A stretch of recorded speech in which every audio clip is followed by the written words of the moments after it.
Hello, good evening student. तो कैसे हैं आप सभी लोग? उम्मीद करता हूँ अच्छे होंगे, मस्त होंगे, स्वस्थ होंगे। तो देखो, आज जो हम बात करेंगे, आज हम नेक्स्ट बात करने वाले हैं किस पे? फंक्शन पे। फंक्शन क्या है हमारे पास? ये चैप्टर नंबर 3 है बीसीए में। तो ये फंक्शन पे बात करेंगे कि फंक्शन हमने मतलब किस टाइप के होते हैं, कैसे वो वर्क करते हैं, वगैरह वगैरह। वैसे अगर हम बात करें फंक्शंस की, तो आप लोग सभी फंक्शंस पढ़ चुके हैं, लेकिन बस उनके क्या है, नाम के बारे में नहीं जानते हैं। तो आज हम उन्हीं पे डिस्कस करने वाले हैं। तो बात करते हैं, जो फंक्शन है हमारा, वो फंक्शन हमारे टू टाइप्स के होते हैं। यानी कि फंक्शन हमारा टू टाइप से डिवाइड है। एक क्या है हमारे पास? एक है एल्जेब्रिक फंक्शन, जिसको बोलते हैं एल्जेब्राइक, और दूसरा है हमारे पास ट्रांसीडेंटल फंक्शन। ठीक। अब ये एल्जेब्राइक फंक्शन, ये भी हमारा चार पार्ट में डिवाइड है। कौन कौन सा? एक है पॉलिनोमियल, एक है रेशनल, एक इरेशनल, और दूसरा नेक्स्ट है हमारा पीसवाइज। बात करते हैं इस पीसवाइज की। ये पीसवाइज भी हमारा 5 टाइप से डिवाइड है। 5 टाइप में पहला है modulus function, signum function, greatest integer function, fractional part function, least integer function. ठीक। जैसे हमारा एल्जेब्राइक डिवाइड है, वैसे हमारा क्या है, ट्रांसीडेंटल भी है। ट्रांसीडेंटल की भी 5 टाइप्स हैं। एक है trigonometric function, exponential function, logarithmic या इनवर्स ऑफ एक्सपोनेंशियल फंक्शन। दूसरा है नेक्स्ट हमारा ज्योमेट्रिक कर्व्स और इनवर्स ऑफ ट्रिग्नोमेट्रिक फंक्शंस। ये हमारे पास क्या है, फंक्शंस की टाइप है। ये हमने जितने भी यहाँ पर नाम दिखाई दे रहे हैं, ये सारे के सारे आप पढ़ चुके हैं। तो अब हम यहाँ पे इन्हीं पे डिस्कस करने वाले हैं बारी बारी से। तो देखो, ये तो मैं रफ कर देता हूँ, फंक्शन, एल्जेब्रिक और ट्रांसीडेंटल, ये तो पता ही हो गया, तो नाम है हमारे। अब बात करते हैं कि कौन सा फंक्शन किस टाइप का है। जो हमने नाम तो दे दिया इनको कि भाई ये हमारे फंक्शन है, और फंक्शन के हमने नाम भी दे दिए। तो बात करते हैं कि ये दिखते कैसे हैं, किस प्रकार के हैं। तो देखो, पॉलिनोमियल, पहले हम बात करते हैं किस पे? पॉलिनोमियल पे।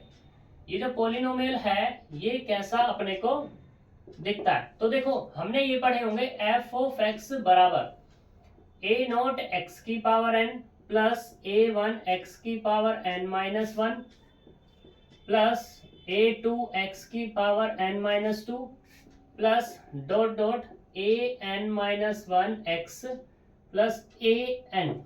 ये हमने पढ़ा है। तो ये जो फंक्शन है, ये फंक्शन क्या कहलाता है? हमारा पॉलिनोमियल कहलाता है। अब इसको अगर बात करें हम कि पॉलिनोमियल तो है, लेकिन बात करें इसकी डिग्री की, तो वो डिग्री कितनी है इसकी? एन है। यहां तक कोई डाउट? अब बात करते हैं कि एन डिग्री का पॉलिनोमियल तो हो गया। ये दिखते कैसे हैं, कैसे हमने देखे हैं कि भाई जो हम बात कर रहे हैं कि भाई हम पढ़ चुके हैं, तो कैसे हम पढ़ चुके हैं? तो देखो, इस एन पे सारा का सारा पॉलिनोमियल डिपेंड है। मैं जो कह दूं यहां पर कि इफ कह देता हूं एन बराबर 1। जब n बराबर 1 कहूंगा तो x, एफ ऑफ एक्स कितना होगा? ये होगा ए नॉट एक्स और प्लस के a1। यानी कि n 1 है, तो उससे n यहाँ पे क्या रखोगे? 1 रखेंगे, तो कितना आ जाएगा हमारे पास? ये 0 हो जाएगा। यानी कि इस फॉर्म का होगा। अब सोच रहे होंगे ये वाला तो हमारे पास 1 बन जाएगा। नहीं, ये हम लेते ही नहीं है। सिर्फ हमारे पास जो फंक्शन बनता है वो बनता है ए नॉट एक्स प्लस a1। ये आपने जो फंक्शन ऐसे पढ़ा होगा, ए एक्स प्लस बी की फॉर्म पढ़ी होगी। तो यहां पर ये क्या कहलाता है हमारे पास? ये हो जाएगा हमारे पास लीनियर इक्वेशन कहलाता है। लीनियर इक्वेशन के नाम से इसको जानते हैं, या ऐसे कह सकते हैं कि पॉलिनोमियल है, पॉलिनोमियल ऑफ फर्स्ट डिग्री। क्या है तुम्हारे पास? ये पॉलिनोमियल कितने का है? फर्स्ट डिग्री का है।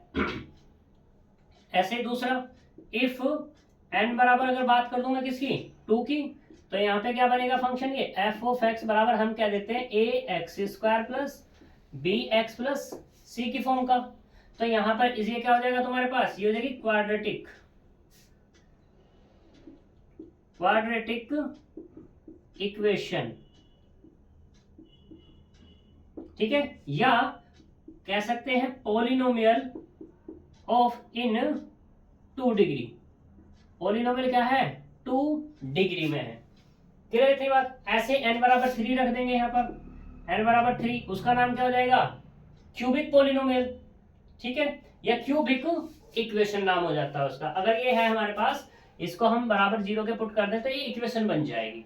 ठीक है, तो ये क्या हो जाएगा हमारे पास इक्वेशन होगी, या ऐसा कह सकते हैं पोलिनोमियल कितने डिग्री का है, 2 डिग्री का, एफ एक्स बराबर A X square plus B X plus C. तो पोलिनोमियल कितने डिग्री का होगा यहाँ पर, 2 डिग्री का। सही, ऐसे या 3 की 4 की बात यहाँ पर कर सकते हैं, कोई दिक्कत। अब चलते हैं यहाँ पर रेशनल फंक्शन। रेशनल फंक्शन क्या है कि भाई देखो यहाँ पे रेशनल के बारे में बात करते हैं कि रेशनल फंक्शन क्या होगा। भाई रेशनल जो फंक्शन है वो होगा हमारे पास P X upon Q X की फॉर्म का। अगर मैं बात करूं यहाँ पे ये पी एक्स, तो पी एक्स भी क्या है तुम्हारे पास, ये भी पॉलिनोमियल है, और ये वाला भी क्या है तुम्हारे पास, पॉलिनोमियल है। बस इस पॉलिनोमियल पे, नीचे वाले पॉलिनोमियल पे एक रेस्ट्रिक्शंस होगी कि जीरो नहीं होगा।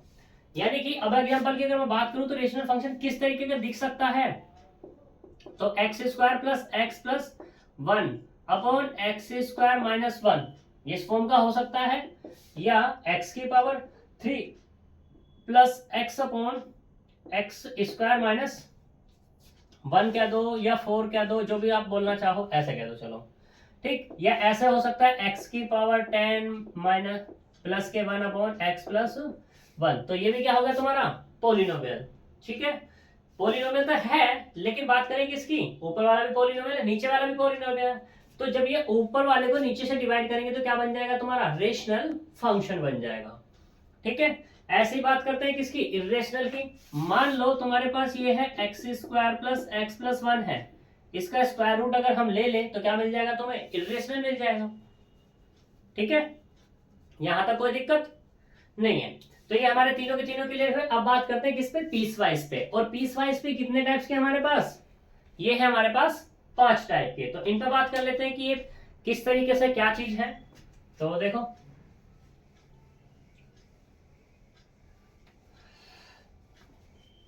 इन्हें भी रफ कर देते हैं क्योंकि अब तो हमें इनकी बात करनी है।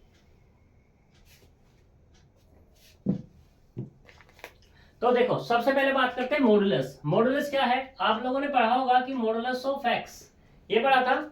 और ये क्या निकलता था, एक निकलता था एक्स वैल्यू, एक निकलती थी 0 और एक निकलती थी माइनस के एक्स। एक्स कब निकलता था, जब एक्स क्या है ग्रेटर है किससे, 0 से। और ये कब निकलता था, जब एक्स है लेस किससे, 0 से। और 0 कब निकलता था, जब एक्स बराबर कितना, 0। तो ये क्या था तुम्हारा मॉडुलस फंक्शन, ये क्या है तुम्हारा मॉडुलस फंक्शन। ठीक, ऐसे ही बात करते हैं यहाँ सिग्नम फंक्शन पे। उससे पहले हम यह लेते हैं ग्रेटेस्ट इंटीजर फंक्शन। जो ग्रेटेस्ट इंटीजर फंक्शन है उसको हम डिफाइन करते हैं इस तरीके से।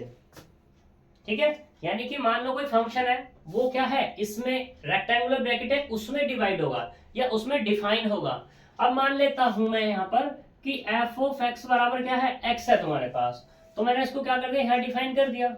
फिर x की वैल्यू लेता हूं। अब मैं मान लो मैंने 1 लिया है, greatest integer function, integer value जानी चाहिए यहाँ पे फंक्शन की। ठीक है, तो मैंने यहाँ पे ले लिया, तो यहाँ x ग्रेटेस्ट इंटीजर है यानी कि 1, तो क्या मिल जाएगा तुम्हें यहाँ पर 1।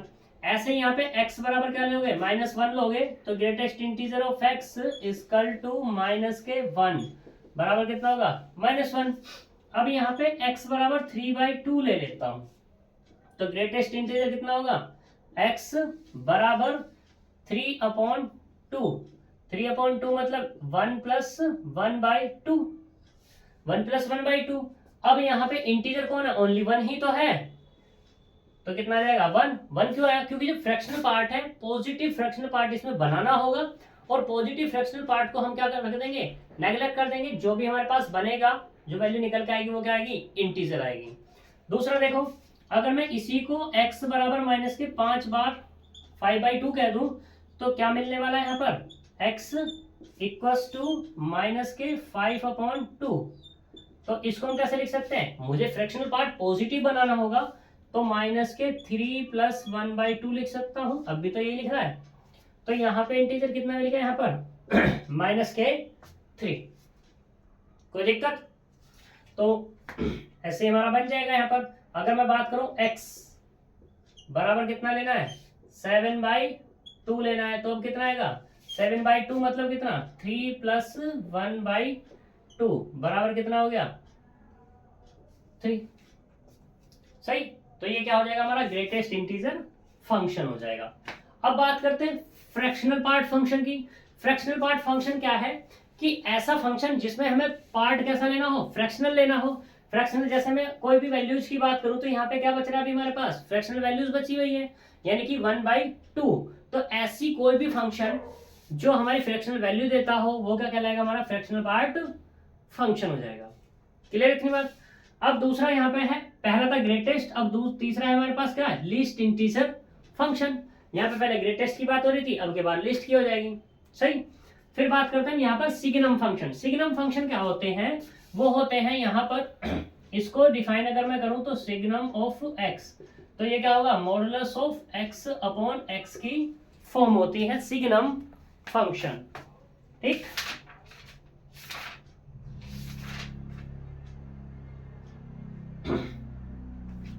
सही। या तो इसको ये लिख सकते हैं या तुम ये भी कह सकते हो कि x upon modulus of x. और मॉडुलस के बारे में तो तुम्हें पता ही है कि मॉडुलस कैसे वर्क करता है, ये मैंने पहले ही बता दिया तुम्हें। तो ये सारे के सारे यहाँ पर क्लियर हुए। ठीक, सारे फंक्शंस, यहां तक कोई दिक्कत। अब हम बात करते हैं ये जो हमारे पास है ट्रांसीडेंटल, इन पर बात करते हैं कि ये कैसे दिखते हैं। तो इसे हम रफ कर रहे हैं अब हम। सही।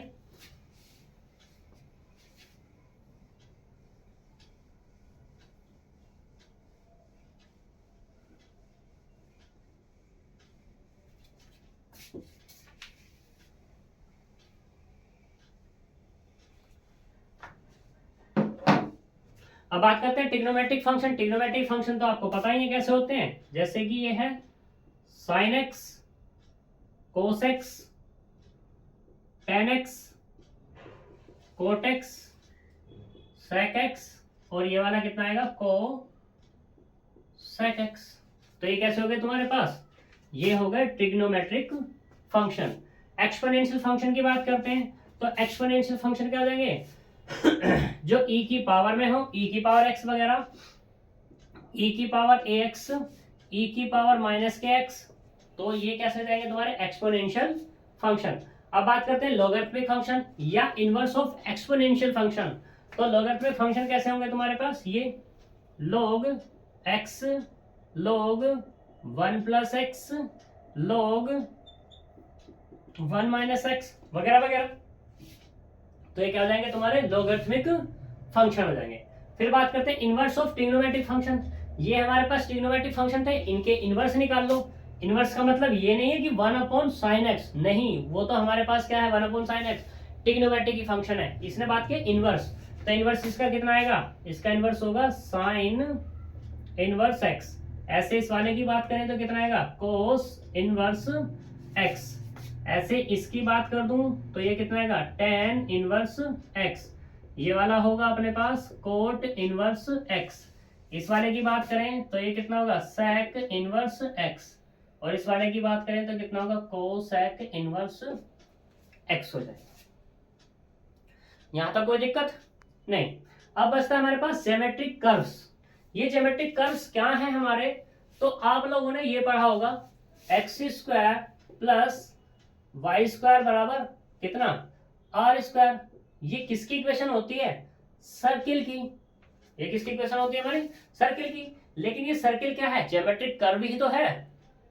क्या हमारा ज्योमेट्रिक कर्व है। तो यहाँ पर जो इसमें आएंगे ज्योमेट्रिक कर्व्स में, ज्योमेट्रिक कर्व फंक्शन जो आएंगे वो क्या होंगे, इस टाइप के होंगे। ऐसा हो सकता है x² / a² + y² / b² बराबर 1। ये किसकी इक्वेशन है, कार्डोइड की। ठीक। यहां से ऐसा हो सकता है कि x² / a² माइनस के y² / b² बराबर 1। ये भी तुम्हारा ज्योमेट्रिक कर्व है। ठीक है। ऐसे हो सकते हैं x² + y² + z² + 2gx 2fy + 2hx + d बराबर 0। किसकी इक्वेशन है, स्फीयर की। तो मतलब इस टाइप के जितने भी हमारे पास आएंगे वो किसके अंदर जाएंगे, ज्योमेट्रिक कर्व के अंदर जाएंगे। ठीक है। तो ये तुम्हारे फंक्शन है। अब जो बात करूं, ये जो फंक्शन है पूरा का पूरा मैथमेटिक्स इन्हीं फंक्शंस पे डिपेंड है, इन्हीं पे टिका हुआ है, इनसे अलग कुछ भी नहीं है। जो भी बनना है इन्हीं से बनता है हमारा, फंक्शन से। कुछ भी तुम बनाना चाहोगे तो। ठीक है, तो ये तुम्हारे क्या है, आज फंक्शंस हैं। आज हम इतना ही बात करेंगे, कल हम मिलेंगे फिर, ठीक है, नेक्स्ट टॉपिक के साथ। क्योंकि अभी तो हमने फंक्शंस के बारे में बात की है, अब इसके फंक्शंस के अंदर हम पढ़ लेते हैं कि ये कैसे कैसे, किस टाइप से, कितने मतलब कैसे वर्क करता है, कैसे दिखता है। ये तो हमने दिखाई दिया वैसे तो, लेकिन वर्क की बात कर लेंगे और टाइप्स की बात कर लेंगे कि टाइप्स क्या है, एल्जेब्राइज क्या है इसके, ठीक। तो वगैरह वगैरह इन पे हम बात करेंगे नेक्स्ट वीडियो में। तो मिलते हैं नेक्स्ट वीडियो में, बाय बाय।